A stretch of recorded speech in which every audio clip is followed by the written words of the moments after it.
wish I could do one foot nostril at a time. You're live now. Oh.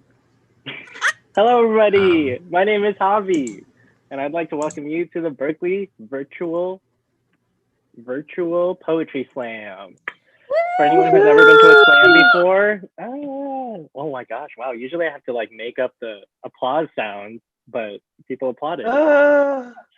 For those of you who have never been to a slam before, a slam is a place where poets tear out their hearts and judges say, you could have done it a little bit nicer. It's a place where people say their own poetry and then we put numbers to them. But obviously the numbers don't matter, even though, you know, the winners get some money. But regardless, we are just here to take in art and just like hold space for each other.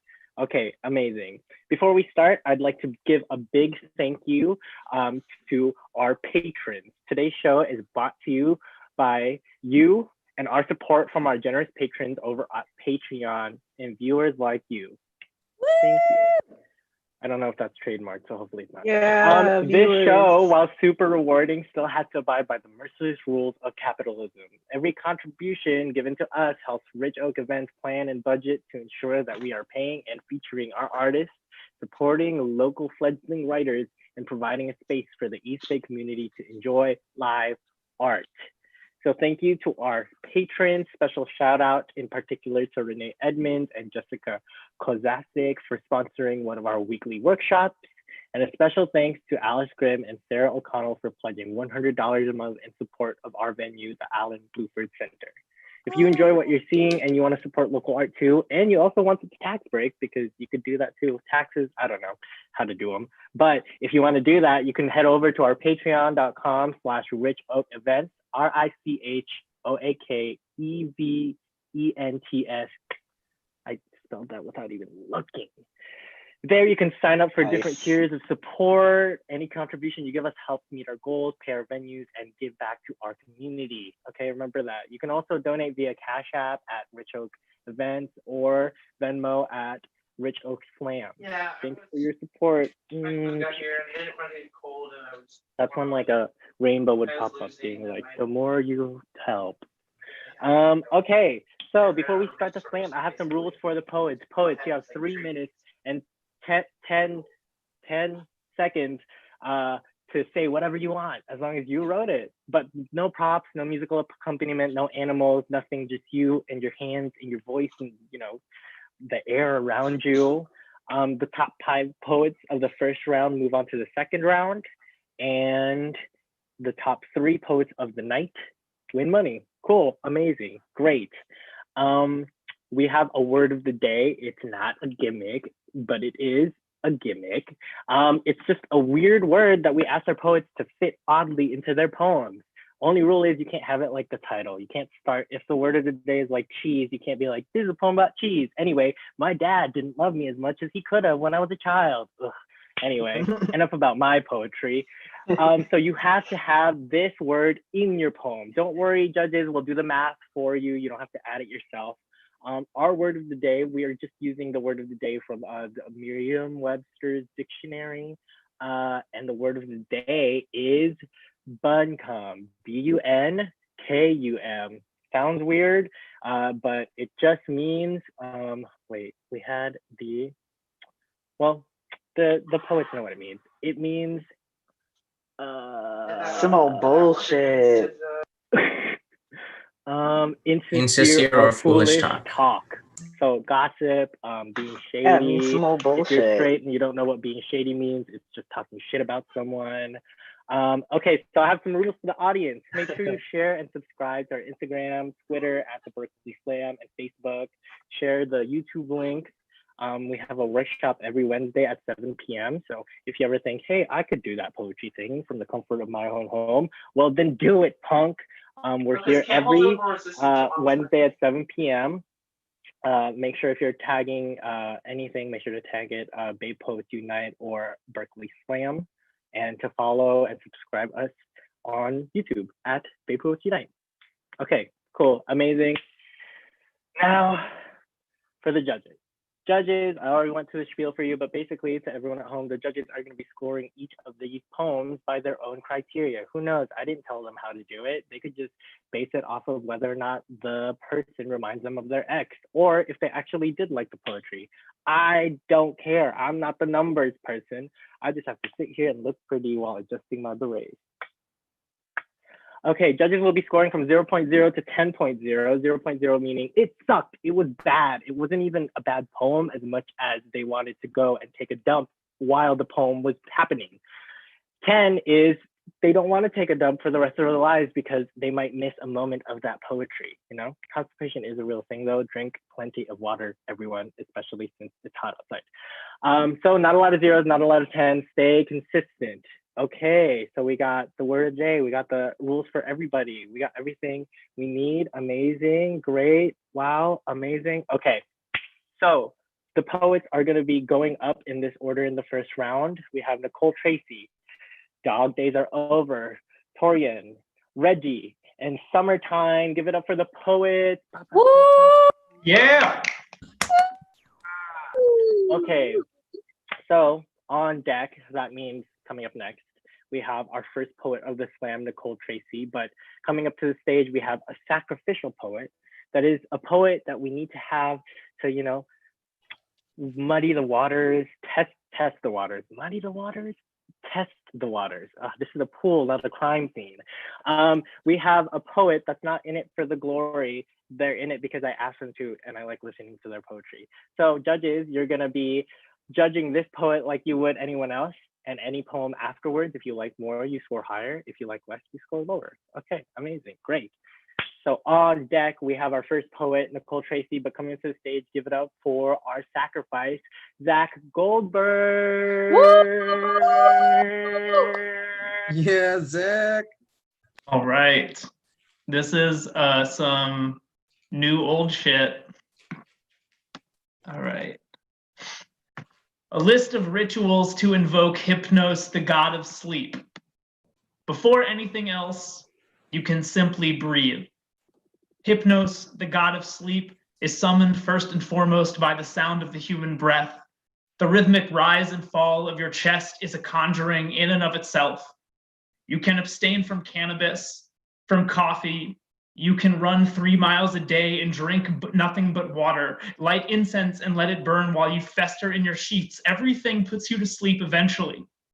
You can brew a tea from the roots of a poppy, unspool the sweater your grandmother knit, and with its wool weave a new blanket the exact weight and shape of your lover's arms. Proper worship demands sacrifice. What are you least willing to give up? Break it with your own dreamless teeth. It's no coincidence that insomnia mimics prayer. The repetition, the desperation, the obsession with voice regardless of its efficacy. Everyone knows that Hypnos, the god of sleep, is the son of Nyx the night and Erebus the darkness. With this in mind, you can welcome any shadow that crosses your threshold, feed it, and he may mistake it for family. Barring that, your options are limited. You can renounce light. You can shatter every bright bulb in the city. You can return to the same bar every night to greet your friends with their long, slender necks, their citrus perfume and liver ridicule, the ritual weight of a glass bottle tipping over. It may work for a while, but ultimately, if you won't be seduced by honey or vinegar, the only option left is fire. There are no halfway martyrs here, only more potent prayers, new sacraments with names dreamt up in white rooms, trazodone, zolpidem, lorazepam, these small and brooding knots slipped on the tongue. And though you may fear the rings of benzene, no weapon formed against this bond will wake you. Dreamer's Eucharist, nightmare covenant. Inside this tiny disc, you can lose yourself in worship, become so devoted to the practice that you forget the God. Here, the altar, and here the lamb to slaughter. Your mind, a single hymned choir, and at last he comes, he conjures, he magics the night, and you will know his presence like a miracle in reverse. You and your fouled holy water, your insignificant offerings. You will learn that there are no sacrifices you can make that would give you any kind of rest you'd want to have. But nevertheless, the God is here, stretching your mind over your body until it is a film so thin you can see through it, see into the cave where he lives, Hypnos, the god of sleep, and he will smile, his teeth white and cratered as a wicked moon, and they shine so bright they blind you, a flicker, a flare, a flash that might just put you down for good. Thank you. Give it up for our What the fuck, sacrifice. Zach? Oh my Judges, God. please get your scores into our scorekeeper. Ooh. Okay, I'm supposed to be non-biased because I'm the host, but since I was the sacrifice, I can do whatever I want. Zach is amazing and phenomenal. That's it. That wasn't really biased. It's just a true fact. Anyway, on deck, we have our second poet of the slam. Dog days are over, but coming up to the stage, give it up for our first poet, Nicole Tracy. Let's go, poet! Yeah. Nikki. Mic check. Dope. You're good. We can hear you. New shit. New shit. New shit. Shit. A boy says, I don't sound like I'm from Compton. And who would have guessed that he was white? Because it is just like a white man to make such boldly ignorant assumptions. And I think about telling him, keep talking, and he'll say that I act like I'm from Compton. But violence is never the answer. After all, it is the white man who will always win because he created the system and the rules and serves as the judge. It is no wonder why you will never see a white man convicted guilty.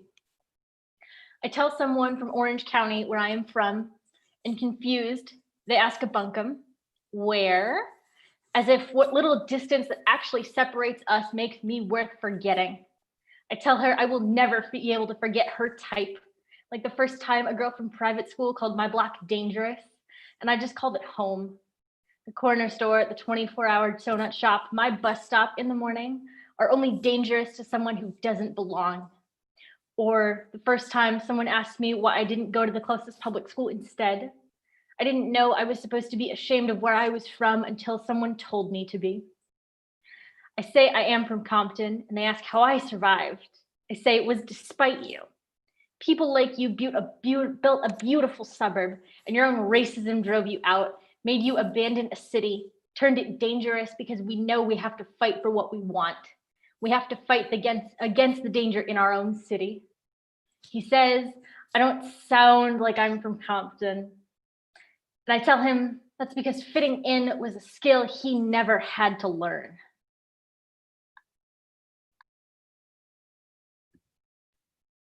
Damn. Yeah, poet.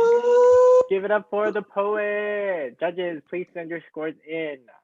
Okay, I have the score for the first poet, our sacrifice. Got a 25.9. Give it up for the poet, not the points. Okay, on deck, we have our third poet, Torian. But coming up to the stage, give it up for Dog Days Are Over. Woo! Poet. Yeah, dog. Whoa, whoa, whoa. Woof.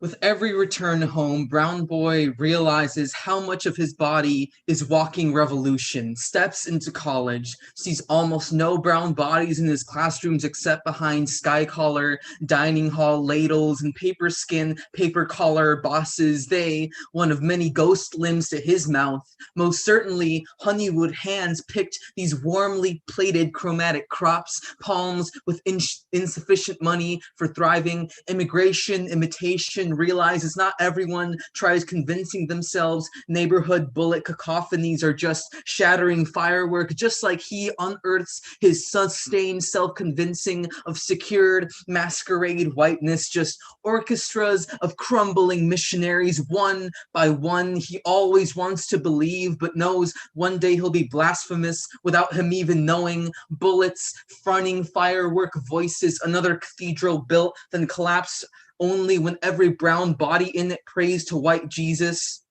Colonial cathexis, this not abstract, this neighborhood gunshots, this preventable violence, this horizontal hostilities, this death certificate he walks past, just littering sidewalk pavement, every paper fiber, water, damage from booze, a bunkum of a glitching newspaper, hold brown corpses up to the light, novel sunray veins from seeing sun after both birthed from so many bones,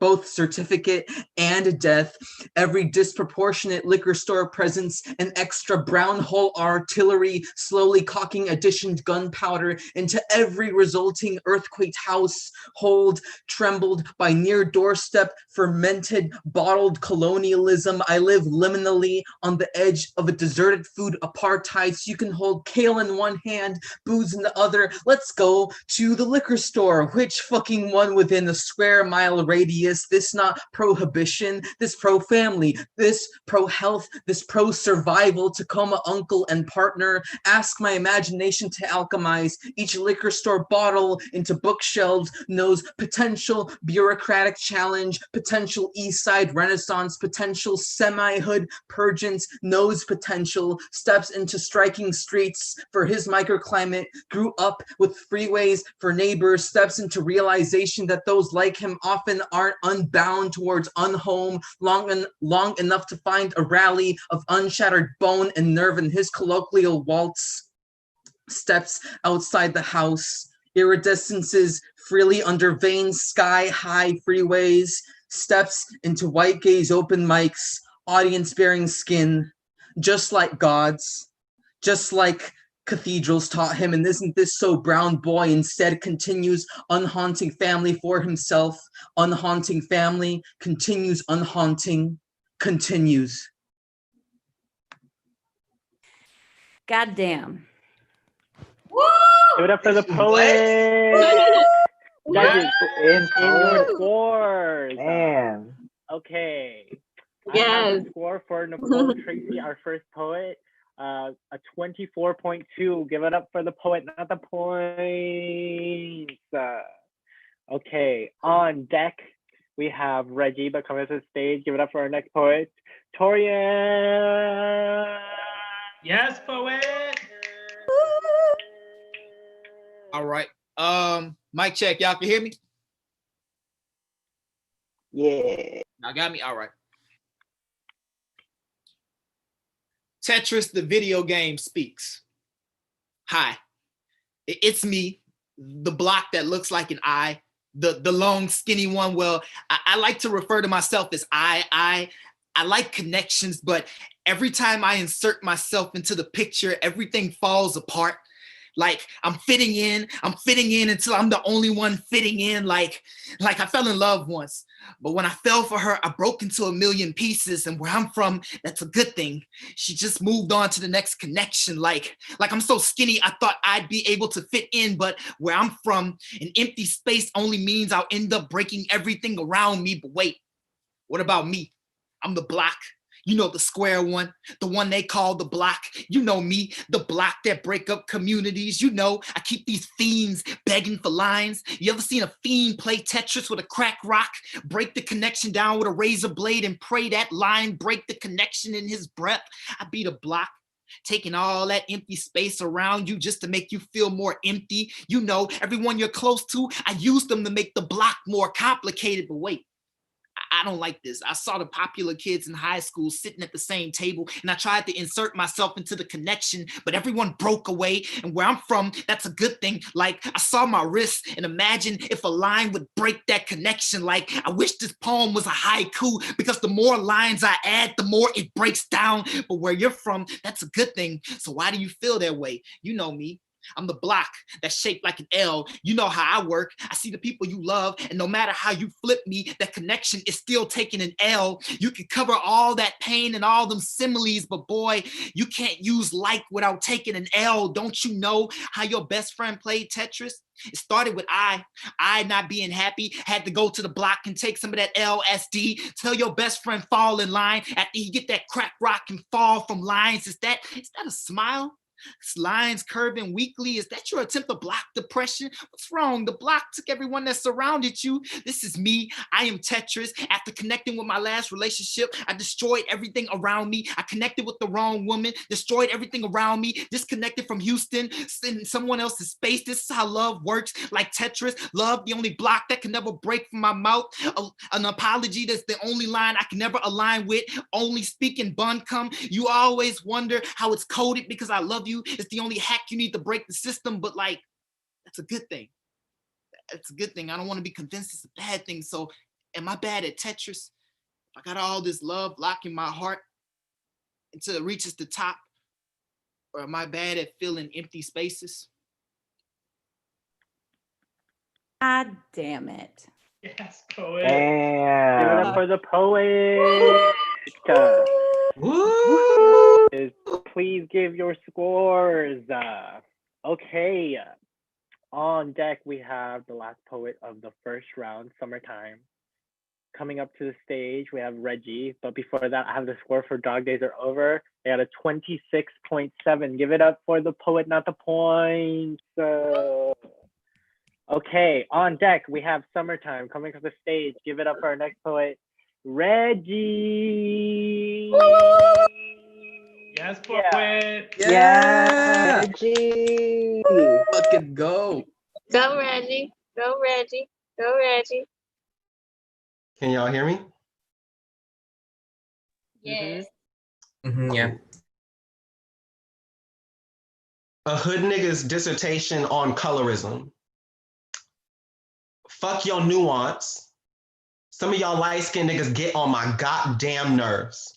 There's something about constantly needing validation from Blackness while simultaneously distancing yourself from everything that reminds you of it that screams, bitch, you can't actually sit with us. Like, it's hard to be seen when these Martin Luther King, Malcolm X, Rachel Dolezal ass bitches are taking up all the space, absorbing all the light, speaking with my voice while I disappear into the background of my own oppression, and you, in the bunkum rambling of incoherent negrosity, want to complain that you can't say nigga without feeling your grandmother's racism threatening to crawl from your throat. While I don't know, an actual nigga, I'm too busy dying on your mismatched tongue. And if Jesus is in fact a Black man, y'all must be the cross he was crucified on.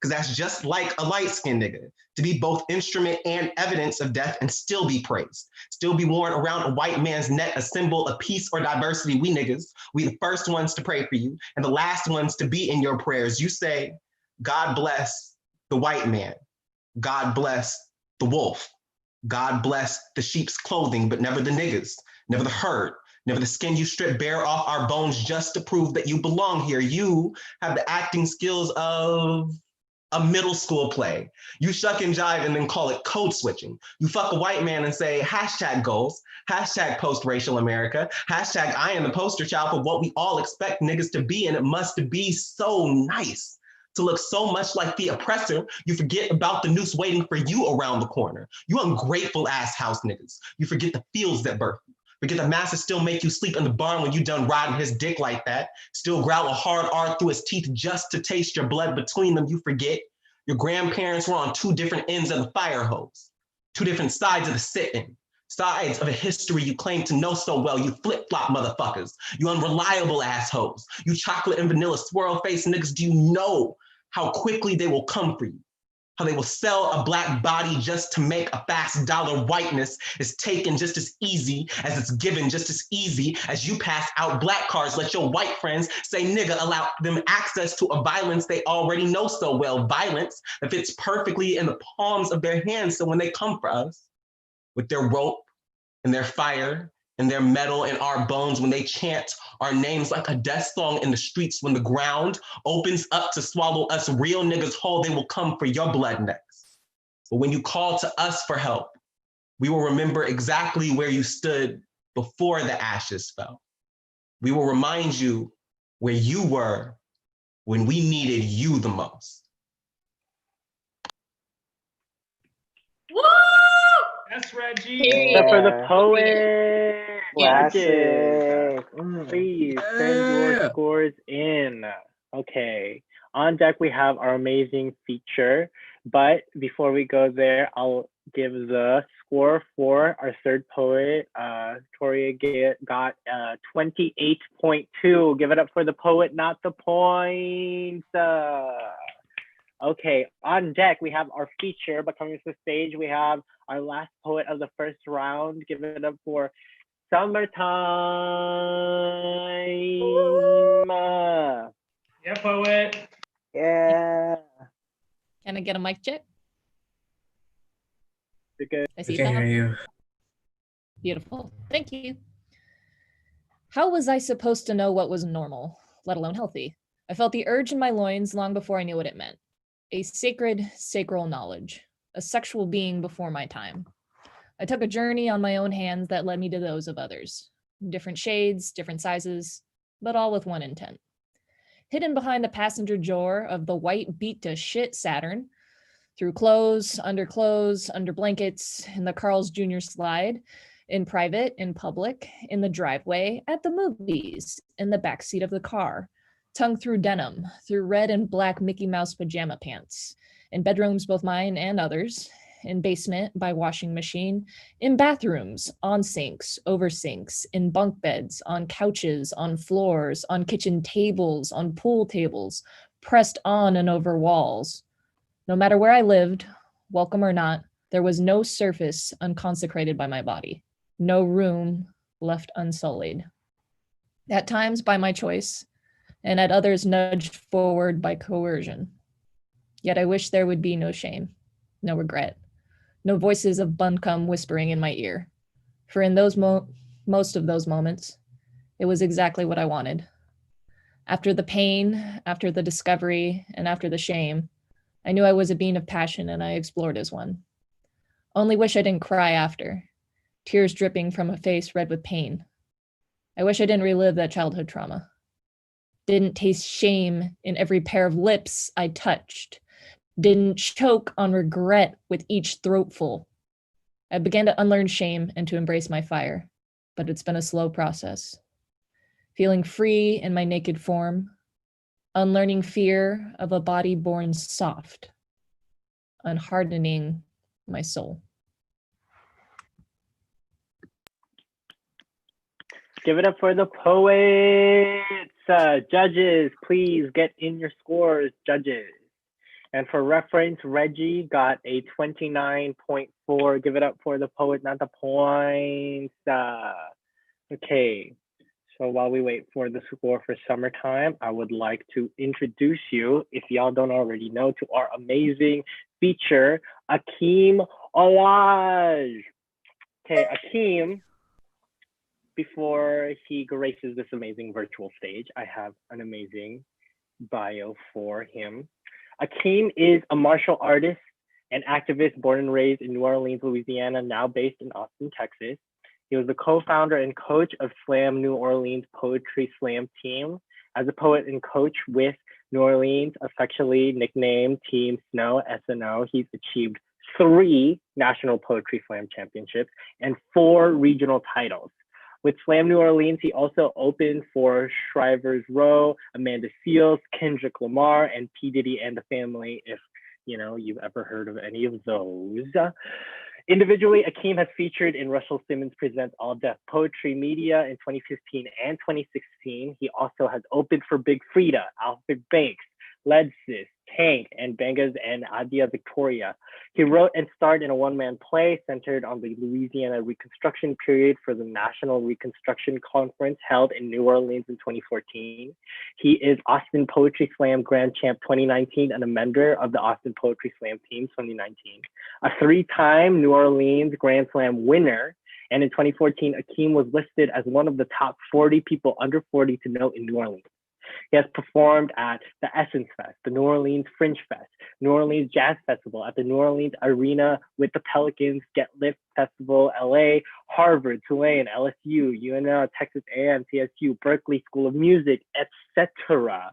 As a speaker and activist, Akeem has spoken at many conferences across the United States on topics ranging from domestic violence, HIV awareness, LGBTQ rights, Louisiana Reconstruction time period, and Southern art.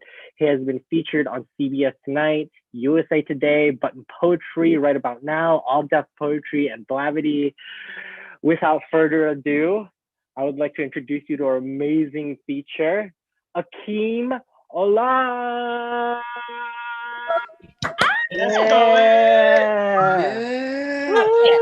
My lips, champ. Oh my god. I did not know that you was going to read the entire bio. I thought you was going to read like the short one, but thank you. I now know I need to shorten that bio. Skip around with achievements here. All of it. I forgot to include that I won IWPS last year in that bio, so thanks for letting me know I need to update it. So how everyone doing? My name is Akeem Olaj. As you heard, I've done a lot of shit. So I'm not gonna, meander. I'm just gonna go into some poems. Okay, cool. Instructions for hooking up during quarantine. Don't be shy. Modesty has no home in a body where audacity would be the only thing you would lack in order to reach your climax. Have to hook up at your place or no hookup at all. Ask them their sexual history. Afterwards, do some contact tracing. Ask their travel history. Have there been to any events in the past 24 hours with more than 20 people, 10 people, 5? Did they know those people? If they passed them on the street, would they even know who they are? Sorry to those people. Next, ask them if they used the public bathroom in the past 2 weeks. Ask, did they wash their hands afterwards? You know you should always wash your hands afterwards, regardless of if it's a pandemic. Ask, did they use a napkin to open the door afterwards? Ask to not soil your freshly clean hands with the fecal matter of humans. If they're past the preliminary questionnaire, send an invite. When they arrive, escort them in the beeline to the bathroom. Make sure that after they enter, you retrace their footsteps with Lysol, then light a scented candle. Make sure you have these instructions spelled out for them on the list. First, put all clothing into a plastic bag and then grab one of the disinfectant wipes and wipe the doorknob and everything you touched. Next, have them take a warm shower with antibacterial soap, then air dry under the vent heater. Upon their exit from the bathroom, you should be sitting at the table dressed in your sexiest of lingerie. Better yet, you should just be butt naked. Maybe wearing glitter. With a no-touch thermometer, you better check their temperature and double check yours because it's obvious you're in heat. If your guest temp is slightly elevated, return them to the bathroom. You return to your bedroom to put on your hazmat suit. Tell them to kick rocks and proceed to sanitize everything. But if their temperature is normal, proceed to foreplay, but no kissing.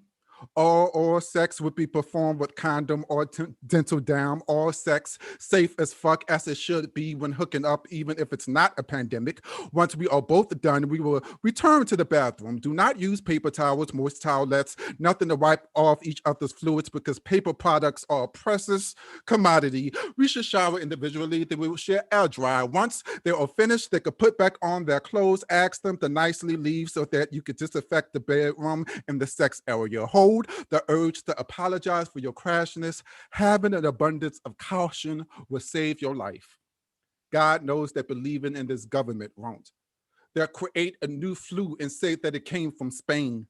We give folks in Tuskegee syphilis and call it treatment. We give Black women sterilization and call it affordable women's health. We ignore an upcoming pandemic that misinform the public. Call it natural selection as the rich get the benefit of seeing a doctor. Call it under control as it spreads like a coughing wildfire. Call it contained even as the death toll rise to breathtaking new heights. Call it the American disease, the kind with no cure in sight.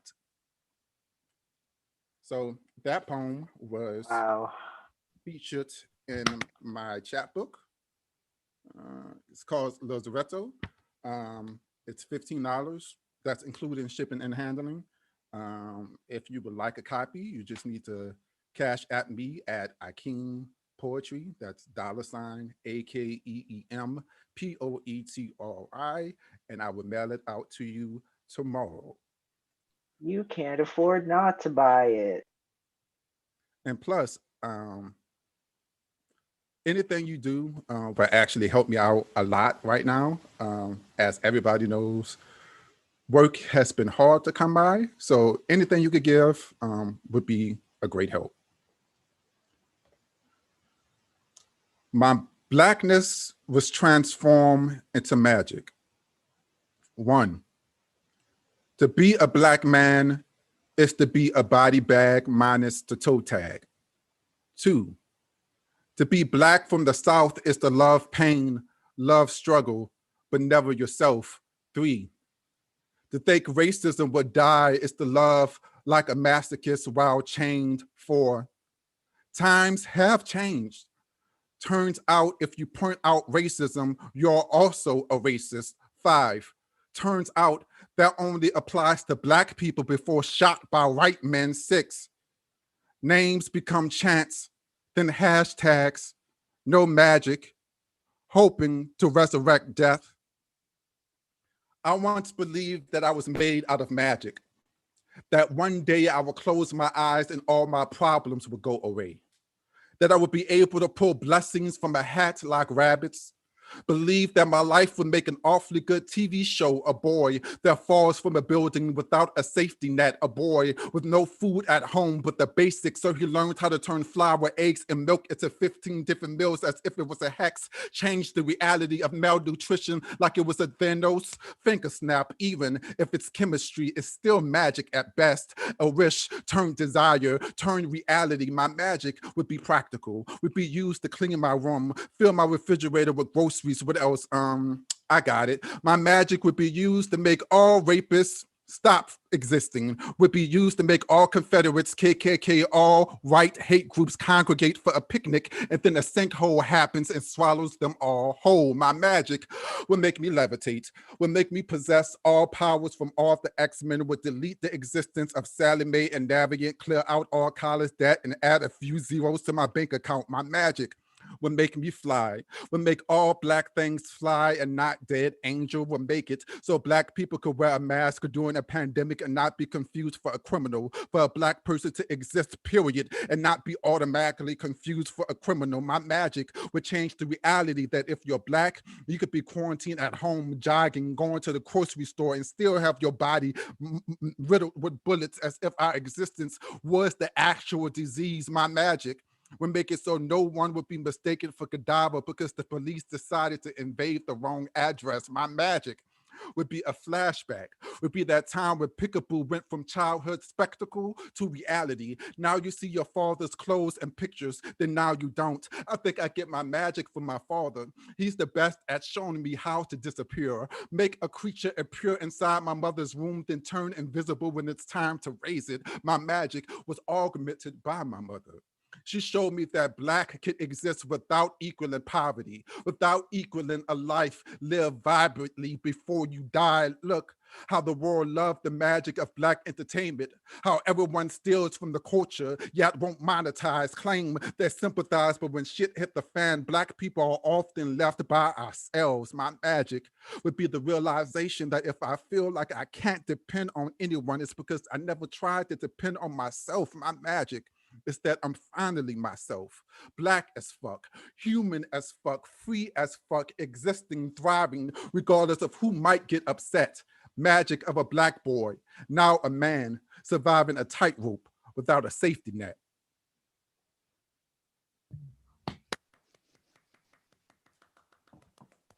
Damn. All right, I only got a few more. Excuse me, just drank some water. The next 2 poems are going to be in my next chapbook, but I figure since I have them ready, might as well start performing them. So, let's see. So every Thanksgiving, I had to pick what tasted better, my mom's or my auntie's mac and cheese. I chose neither.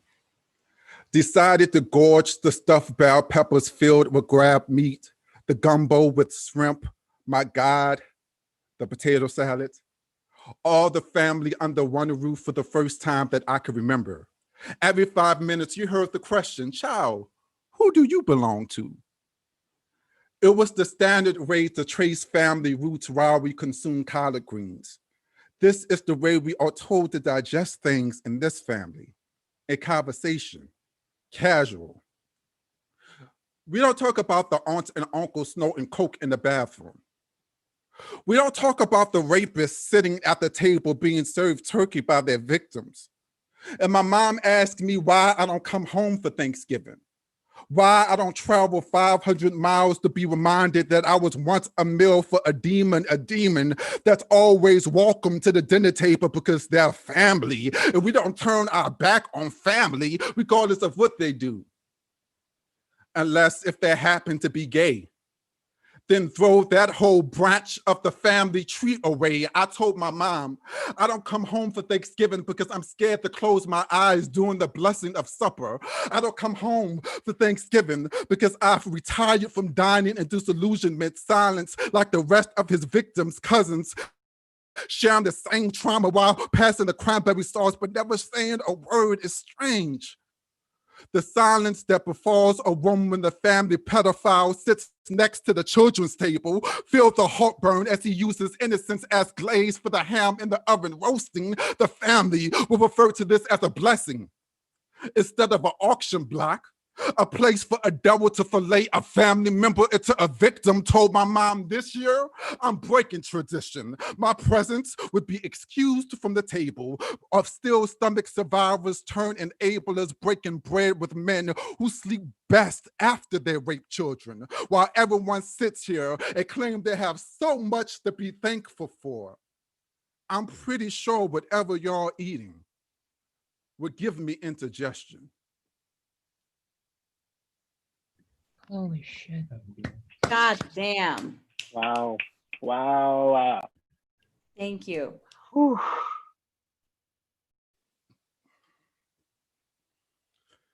In the name of my creator, I pray, dear mother on earth, giver of all things, me, made me believe in white God, but honestly, everything I learned about him, I see in you.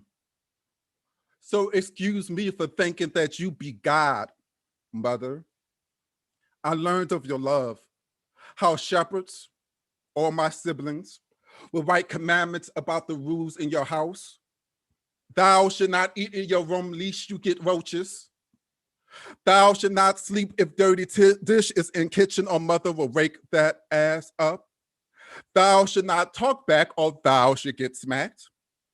Thou should only speak when spoken to, or you would get smacked. It seems like there was a lot of laying hands going on, but thou eye shall never roll, or thou shall be snatched from sockets. Thou shall keep no dirty clothes in bedroom. Thou should not enter the frontmost living room. We call that the president's room. You can only go in if you're the president. Thou should not have sex under her roof. Thou should not let her know you got your teenage girlfriend pregnant in high school under her roof. Thou should not bring home no man talking about that's my boyfriend. I was 17 when my sister told my mother I was bisexual. Her response, when my male cousin raped me as a child, I must have liked it. My mom once told me I was her favorite son. I guess she was upset that she thought a black queer man was Jesus, but on this day, she saw me as Lucifer at the front gates of her heaven, acted as if her best friend's daughter molested me was a prayer answered instead of my damnation, acted as if a 6-year-old boy forced to lick a woman's privates while she's on her period is supposed to be eaten to manhood, as if my body was a baptismal pool meant to erase family sin when they decide to bathe in it. The day I told my mom I was bi, she stopped eating the food that I cooked. The way the homophobia works in New Orleans, she didn't want my queerness to leak into the red beans or the gumbo. The day that I told my mom I was bi, she told me that I needed the house of Jesus, that I would catch AIDS and die. Don't embarrass this family. Never let anyone know. She's going to take me to a psychologist to fix me. And if I don't agree, don't even bother coming home. And our home hasn't been my house since. You know, they say a mother is the first God a child will ever know. But on that day, I became an atheist.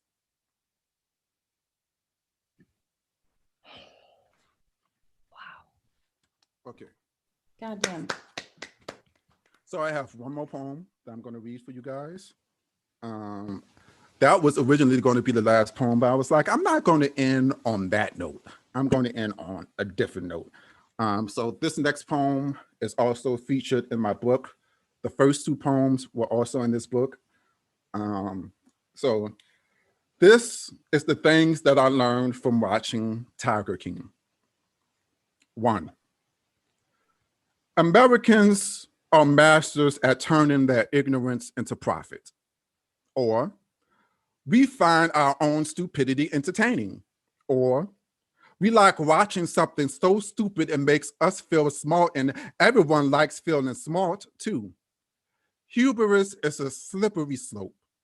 It would turn someone who loves animals into a zookeeper without any training. Return a crook whose wealth building model is getting work done by unpaid internships or slave wages accepted by people next to homelessness when people just want an honest way to eat. 3,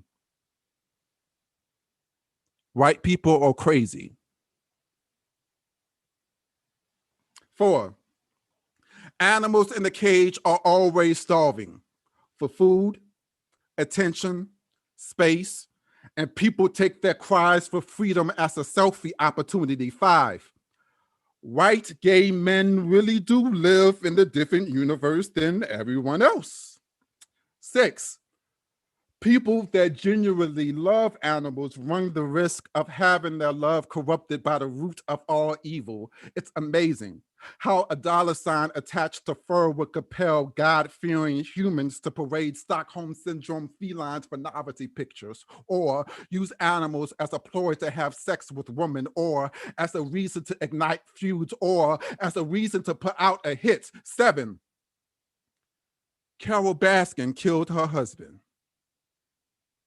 8, sometimes a train wreck is too entertaining to look away, regardless of who dies by accidental suicide, or who gets their arm torn off, or who says a dick joke at a funeral, or how many animals get shipped off to fall off places in the middle of the night. 9, white people really are crazy. 10, okay, under further review, Carol Baskin most definitely killed her husband. 11, Joe Exotic was set up, coerced by his business partners to put out a hit just to remove him from his business entirely. 12, I was entertained by all of his misfortune. And I'm not sure what that says about me. Maybe one day my misfortune will also be entertaining. Well, that's my day. That's my time. If you would like to buy my book, it's only $15. My Cash App is Akeem Poetry. That's AKEEM POETRY, $ in front of the A. Thank you so much for your time. I normally do questions and questions and answers, but seeing that a slam is going on and everybody's going the fuck in, I want to see the remaining of, the rest of the slam. So I'm about to get off the mic and I'm about to listen to the rest of the show. You should too. Give it up for our feature, Akeem Olaj. Buy his channel. Send him money. Support artists. That was amazing. That was phenomenal. Oh my gosh. Woo. Yes. Okay. So usually we would do a little break, but we're gonna keep the theme going and just go right into the second round. Everyone who was in the first round is going to make it to the second round because y'all were just so good, but it is going in reverse order. So the second round is going in this order. Summertime, Reggie, Torian, Dog Days Are Over, Nicole Tracy. Give it up for our poets in the second round. Also, call back to Summertime last round. Summertime got a 28.3 in the first round. Okay, amazing. So, judges, are y'all here? Is everyone ready to listen to some amazing poetry for the second round? This is the money round, everyone. Okay, remember, the first and second round points that you get, poets, get added. First, second, and third win $50, $30, and $20 accordingly. And everyone else is still important regardless because points don't matter and nothing is real. The sky was orange today, so who even knows? I woke up thinking that I had slept to 8 p.m., which was a really intense moment because I was still tired regardless. Anyway.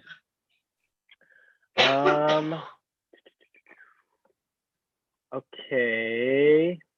Let me take a second to make sure that I got the order right.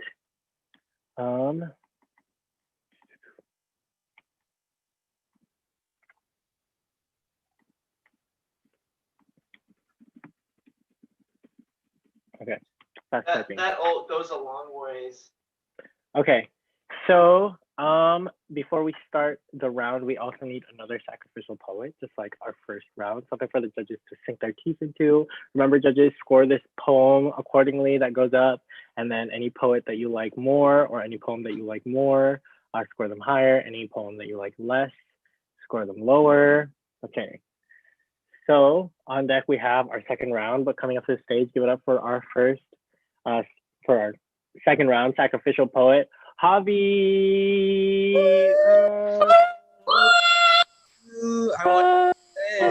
You look like the host. Oh wow, it's me. Wow, what a surprise. There is, what do you mean there's not another person in this Zoom call named Javi? Okay. Oh, wait, that's not it. Where is my poem? Oh, there. I'm gonna drink a little first. You know, it's hard to think of joy without holding on to something, which is why I think I don't remember nearly as many good things than bad. How can you even touch a memory, right? I can't even slip off the finger, but damn, if a good night doesn't sit sticky on the eyelids like a bad one. Every time I get hungover, I never want to drink again. But every time I have a shot in my hand, what else am I to do but pray down on my knees over the toilet thereafter? If I am to believe in a God, let it be in one who clutches the pearls of my joints to bend me over right in worship. Whether it be zinc or cement, I always vomit before I fall asleep, and this is how I can remember. Oh, memory, you idiot with the keys, the only one sober enough to regret the midnight hot dog. I don't live, but damn, wait, midnight hot dog. Can't you just be on my side for once? I would have no enemies if I did not remember them, but damn, if they don't live in me like tapeworms or gospel. I drink my demons and you wonder what my obsession with spirits is. Clear liquor, the only thing I trust just because I can see right through it. You can't hide anything that needs 90 to proof itself. Skin peeler shows me we bleed the same, I just can't donate mine. And I doubt my blood could save someone. I am no God, just an idiot with wide arms and daddy issues. We're all made of what birthed us, but what does it mean to be made of constantly leaving? How can someone be a figment if even the thought of their hands leave bruises? No, I don't believe I am not better now, just a little less of the kid who would walk through the streets at night alone. I know how to survive because I have survived. It is my mother's way to give and still have leftovers for the guests.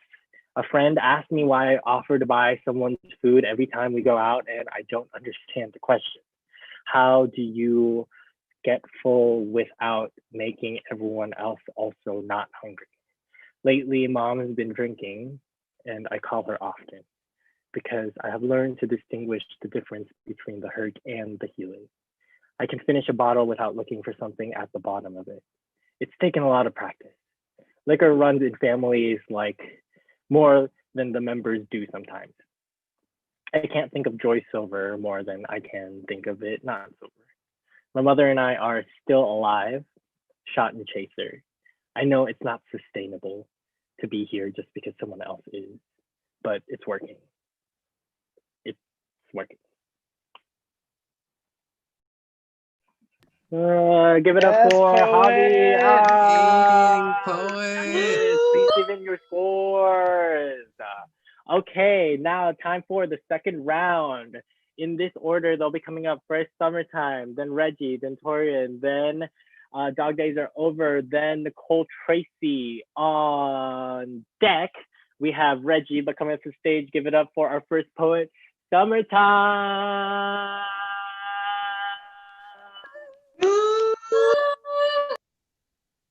Okay, mic check, please. You're good. Okay. So this poem was actually inspired by another poet, but since we're all about original works here, I won't mention the quote that inspired me unless somebody asks me afterwards. A gun was too permanent, but writing, I can die again and again without consequence. Cut without the scars, ride unscathed into oncoming chaos, and no one would ever know. Someone told me once that dying is easy, but living is hard. And I'd say that's true. But oddly enough, I feel more alive each time I die. Each time I write my blood on paper, one gnarled and gushing finger at a time, I get a kick that gets me off my ass long enough to make it through another day. The fog that keeps me down intensifies, thickens, and almost comforts me with its weight and warmth. My vision becomes a red sheet of mist, and suddenly I'm flying. The world spins at dizzying speeds. A manic state of focus begins, blinders on, and nothing but the word matters. Animate the inanimate. Give life where there is none. Type, write, focus. Let the creative energy flow through you. My eyes open twice, once to see the words and once to see the vision.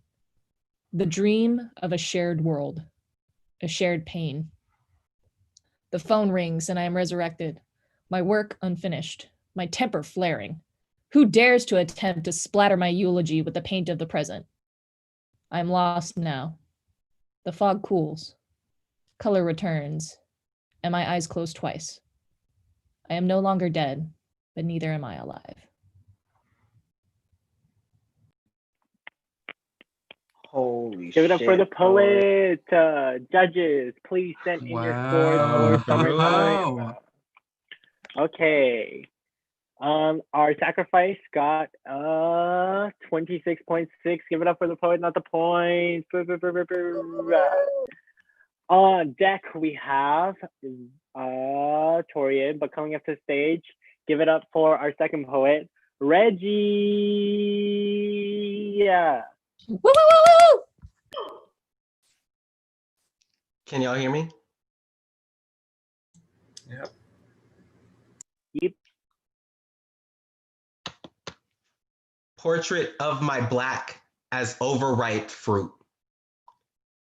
I am full of sugar, almost too sweet, too forgiving, too understanding of consumption, and everyone wants to be a fruit until it is time to talk about the tree and its roots and how hard it has been to stand this tall when the world wants to commodify you into timber or cultivate your children to sweeten their next meal. And once I was young and green and bitter in the mouth until I was sun-beaten and left to hang from the vine, a delicious lynching.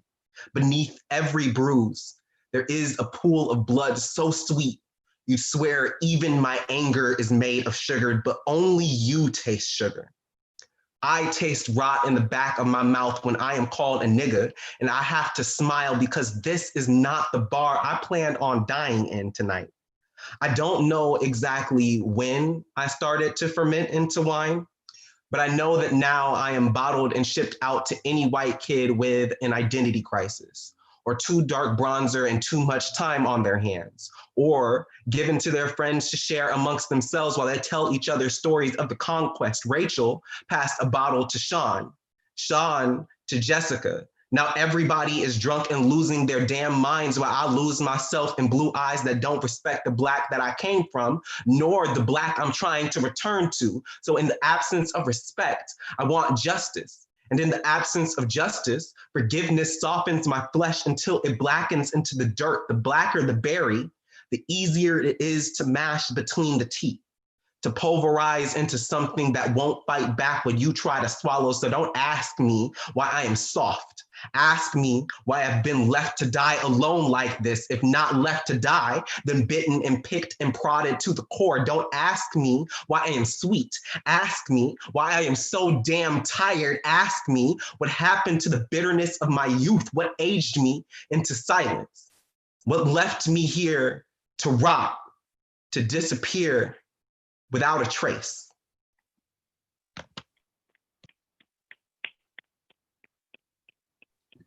Give it up for Reggie. Judges, my please send in your fucking scores, God. judges. Brilliant. Brilliant. Okay, for Wow. reference, Summertime got a 27.0. Give it up for the poet, not the points. Okay, on deck we have Dog Days Are Over, but coming up to the stage, give it up for our next poet, Torian. All right, mic check. I'm good. You're good. We are good. All right. Lights, camera, and action. All right, cut. That's not how I need this movie to go.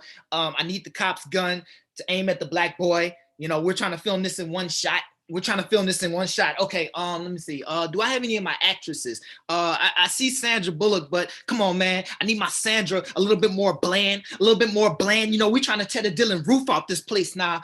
No. I need the cop's gun to be in the extended version because what the fuck is a movie without clips? Wait. Your gun said that the black boy don't fit the description. Well, I mean, what do you think I hired his brother for? I mean, stunt double. Now, before we begin, do anybody need some concessions? Because, you know, black people put the word con in concessions. I mean, y'all want some Sour Patch Kids? Because, you know, black people be sour, sweet, gone. You know, cops fill us up with snow caps. You know, trigger fingers turn to butterfingers because death is butterfinger away. They find almond joy in their killing sprees. Our hands, we raising nets. Their guns, they're raising nets. Fitting the description sounds so sweet in the lineup. Oh, the lineup room is just filled with cavities. I mean, 6 foot, head full of Twizzlers. Cops load up the supernova, say they can make a star burst. Because, I mean, don't we all look like runts? Don't Mike and Ike look alike? You know, these cops can make these sugar babies scream for a lifesaver. Here's the preview. Black boy shot till he died. Rector till Steven spilled blood because, you know, they shot Jurassic Park. I saw Mike obey the law. They still saw a bad boy. They still saw a bad boy too. Still Will Smith and Wesson. You want to be Nelly? Well, the cops clip got the longest yard. So you better go from speaking country grammar to Kelsey grammar. Shh. I love this preview. Bullets. They aim for dreadlocks because they love a good plot twist. See, I've seen this movie before. The tombstone is the star and the black body is the understudy. Like, damn, black boy, memorize your lines. I mean, they're made of chalk. You got to read between the lines. You got to bleed between the lines. You got to breathe between the lines to your bloodlines, cross lines. And when bullets go to DVD, black boys a red box, you know, so you can see these rounds go in. And white people be Christopher Columbia pictures at the end of a movie. Love taking the credits, being at the wrong place at the right time. And when cops investigate their own murders, it's like MGM Studios, you know, they lying in the middle of it. And did you know that Cemetery and Cinemark are the same? Not in definition, but we do die in high definition. Our voices be deleted scenes. And I bet you can't wait for this movie to come out because, you know, Blu-ray lives matter. Yeah. Give it up for the poet. Man, what the fuck was that? That was so cool. Please give your scores in, judges. For reference, Reggie got a 28.0. Give it up for the poet, not the points. Okay, everyone take a deep breath. Okay, amazing. So on deck, we have our last poet of the night, Nicole Tracy, but coming up to the stage, give it up for our penultimate poet. That means context clues, second to last. Dog Days Are Over. Woo, Hector the Inspector.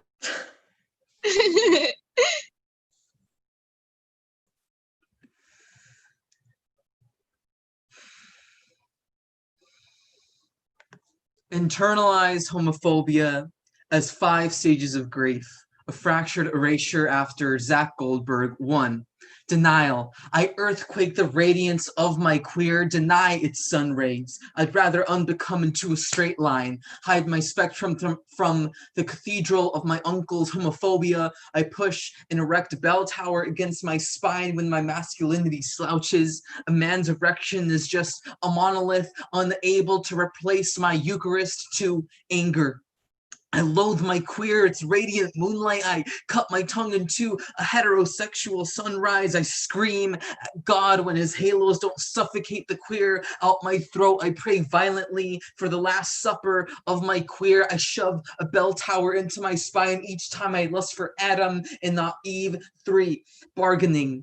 I exchange my body with my straight star below the horizon. Body avoids dying. Supernovas of body reject grieving themselves into shattered, stained, glassless hetero joy. Then homophobia can gaslight.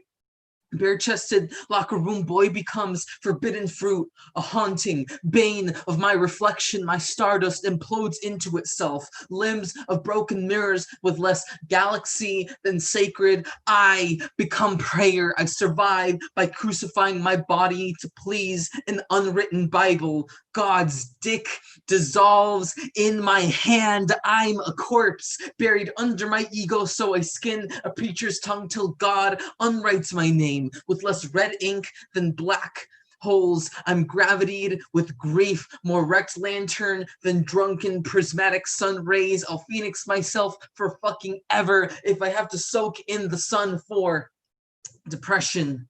My star below the horizon is dying. Supernovas grieving into shattered, stained, glassless hetero joy. Then homophobia, bare-chested locker room boy becomes haunting of my reflection. My stardust implodes in broken mirrors, less galaxy than prayer. I survive by crucifying my body to please God. I'm living as a corpse buried under my skin. A preacher's tongue writes my name, less red ink than black hole. Grief more wrecked than drunk prismatic sun rays. I'll phoenix myself for fucking ever if I have to. 5. Acceptance.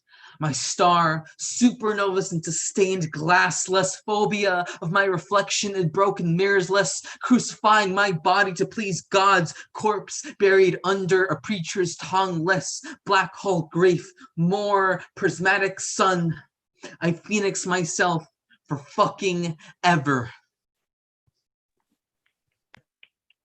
God damn it. Give it up for Dog Days Are Over. Judges, please Yeah, send in your Dog scores. Judges, please send in Days. your scores. For That phone is reference, crazy. Torian got a 29.4. Give it up for the poet, not the point.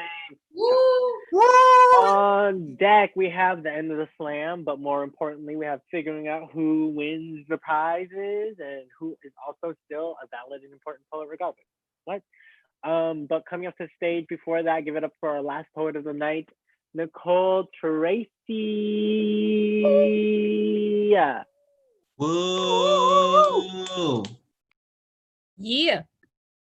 Mic check. We hear you. You're good. Unsolicited advice on how to tell your partner you've been through hell. You can't forget to breathe. Exhaling is a part of breathing. You are allowed to stay or leave based on their reactions. They ask if they can hold your hand, stay. If they hand you tissues as you cry, stay. Know that this is the kind of love you deserve but didn't get from someone else. If they bloviate a long sympathy-filled apology, look at you with pity and you shrink. Exhale, don't regret telling them, but leave. If they ask where someone left bruises and they leave new ones, don't marvel at the color your arm changed. Exhale and leave them. If they ask what you did to provoke them, do not answer. Leave them, exhale. If they are jealous of all of your poems or about someone who hurt you, smirk and tell them they are in a poem now. Do not stay for the material. Leave them. Be proud of yourself for recognizing signs of an unhealthy relationship. Be proud of yourself for being brave enough to leave. Know that it is not easy, but it is the right decision. Doing what is best for you is not selfish. Do not blame yourself. You should not have known better. No parent gives you a guide on leaving an abusive partner. You learn as you go, you grow, you breathe, you exhale, you move forward. It is okay to have complicated feelings about the past. It is okay to smile about your first date. Remember why you were happy with him for a while. You know it was not all bad, that they are not an all bad person. There is no excuse for hurting someone they claim to have loved. No number of good dates makes up for the pain you still feel. Some days it hurts more than other days. Remember, it is not your fault. It never was. It never will be. Inhale, exhale, try and be the best thing for yourself. Write without knowing where it will go, but knowing you will feel better at the end of it. Inhale, exhale. Remember, you are safe in your writing. You are safe here now.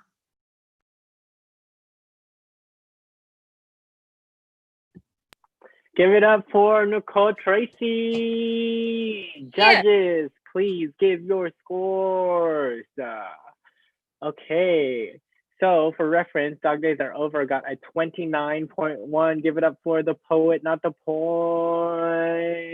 Yeah. Okay, judges, please get your last scores in for Nicole. While the scorekeeper gets the last points in for our last poet and tabulates who gets first, second, and third. We got calculators here. We know how to do math. I got some other Bay Area shows to shout out. Every Monday on Instagram Live at the Legendary Collective, you can see Santa Cruz Word Church in Santa Cruz, but you could also see it from the comfort of your own home because it's virtual. They also have some amazing poets, some amazing features. Sometimes they have an open mic as well. Go check them out.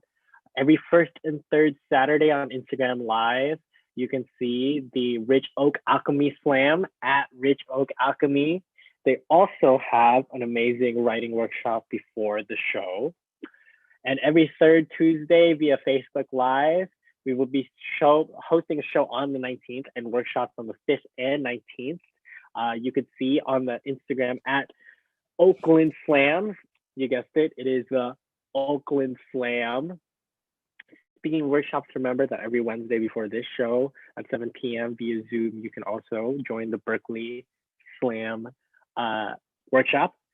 So yeah, go check out the Santa Cruz Word Church, Rich Oak Alchemy, Oakland Slam, every other virtual slam in the Bay Area.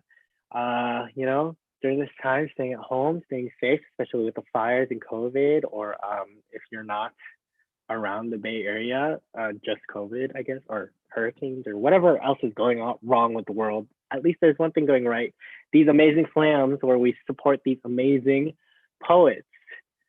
Okay, so my scorekeeper is getting first, second, and third for us. Okay, so I'm gonna need everyone in this call to give us like a drum beat, round of applause, a little like Hakuna Matata fish, something like that. Okay, so in third place, winning $20. Give it up for getting a 55.8. Give it up for Dog Days Are Over. Yeah.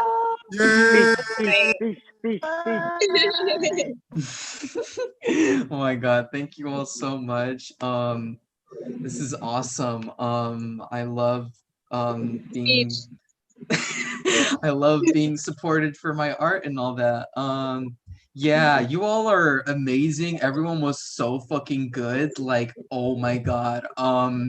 Yeah, I'm really happy to be here and see some old familiar faces, some new ones, and yeah, I just been doing my thing, writing a lot, doing a lot of art, and hit me up if you're interested in any of what I got going on. And yeah, thank you all so much for inspiring me.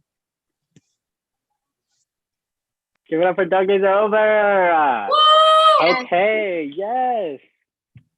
In second place, getting a 57.4. Give it up for drum roll. Picking up. We'll hear that. Give it up for Reggie. Yeah. Yes. I guess I should. Yes. I guess I should put this blunt. No. No, you shouldn't. This is my speech. Work. Yeah. You know that moment where you was eating ramen and then like you get a check like that was a lot bigger than you was expecting. So you go from eating ramen to smoking weed again. That was me today. If you would like to help fund my weed smoking, because I'm not gonna lie to you, all of my money goes straight to weed right now. It's quarantine. What the fuck else am I supposed to do? You can check me out on Instagram at Reggie Poetry. I do have merch that you can purchase. I'm wearing some of it right now. You can get these hoodies, Hoes Mad, because hoes stay mad. Hit me up on Instagram at Reggie Poetry if you want more information on how you can be dripped up and pissing people off, because I feel like that's what you need to do with your life. Be dripped up, drip down, pissing people off. Give it up for Reggie. Hey. Yes. Woo! Thank you. What we've all been waiting for, first place. First and second place were this close, 0.2 away. That is like very close. I don't know, statistically, probably like 0.001. I made that up. But with a 57.6, give it up for our first place winner, taking home $50. Give it up for Torian. Yeah. Louisiana in the house. Felt like I didn't want an Emmy or something like that. Yes. Man, I love this. I love doing this with other poets and stuff like that. It's just it's something about the quarantine, like, you know, all this, like, the world is dying out there on the outside and shit like that. But we're not dying, but you know, it's not alive right now. Let's just say that. So this slam was amazing. You guys are amazing. It's always great to like be in the space with different poets, hearing different poems, learning different things. Feature was amazing tonight. So I just had a great time. Like, if y'all want to keep up with me, y'all can keep up with me on Instagram. My Instagram name is poetry_devil. And then my Facebook is Torian, Toiryan. Last name Milligan, Milligan. I don't have merch yet, but I do got 2 chapbooks I'm working on currently. And you know, you'll be able to keep up with the updates on that. So thank y'all. Love y'all. This was all fun. But yeah.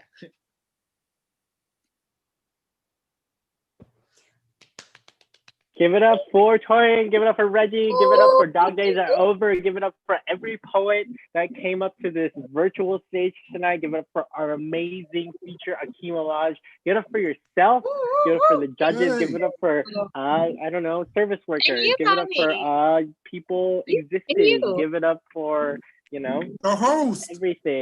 Yeah. Go home. The Oh yeah. The host. Go home, drink water, call your parents if you have a good relationship with them, take your medication, go to sleep on time. Word. I don't know, eat a snack, have some ramen, or if you're bougie, have some ramen with a little cheese on top. You know, it sounds weird, but put a little slice of American cheese. It tastes good. Just kidding. Don't believe that. You have to do it correctly. Just search up cheese ramen. Anyway, have a good night. Say good night to the Orange Sun if you're in the Bay Area. Love you. Peace out. I've been Javi, and I will always do that. Yeah. I'm just gonna keep dancing until we're not live.